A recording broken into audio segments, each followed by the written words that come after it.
ازيك يا صديقي؟ عامل ايه؟ كويس؟ طيب انا قلت اطمن عليك. وانا قاعد عامل نفسي مخنوق يعني عشان شلت ماده عشان ما حدش يقول ان انا ما عنديش دم، الاقي منصه واتشت نزلت مسلسل جديد باسم بالطو ومكتوب ان تصنيف المسلسل كوميدي. قلت بما اني مخنوق وزهقان ومش قادر بقول لكم هموت من الزهق، قلت افتح اتفرج عليه يمكن يطلعني من المود السيء ده، واتفاجئ بمسلسل كوميدي فيه كوميديا متعوب عليها جدا جدا، وكان لازم بعد اول 4 حلقات اجي اقول لكم رايي فيهم. فيلا بينا نخش في التفاصيل.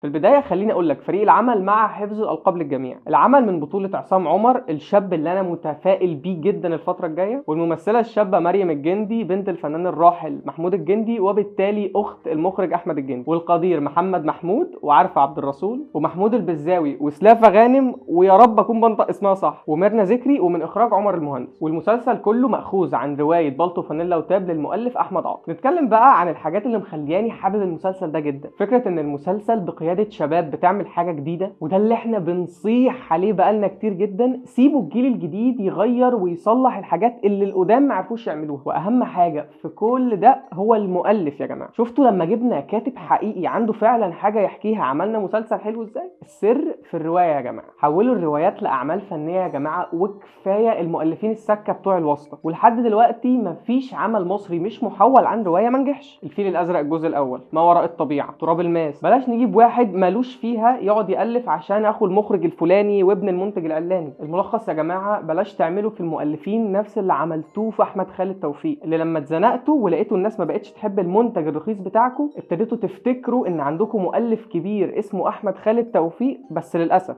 كان بعد ما مات. نيجي لتاني حاجه وهي الممثل عصام عمر. الراجل ده ظهر في اعماله مسلسلات كتير قوي على فكره، بس كانت ادواره صغيره، لكنه ممثل شاطر جدا، وده اللي ظهر في مسلسل بلطو، اللي هو من مجرد اعمال صغيره في مسلسلات واعلانات بسيطه لان هو يكون بطل لمسلسل لوحده، لكنه اثبت انه يقدر يشيل عمل لوحده، ودمه خفيف جدا، وشكلنا قدام كوميديان جديد هيكسر الدنيا. محمد محمود نجم يا جماعه، ولا داعي للكلام عن خفه دم الراجل ده وتلقائيته. اي مره الكاميرا بتيجي عليه انا ببتسم تلقائيا. فكك بقى من كل اللي انا قلته من شويه ده.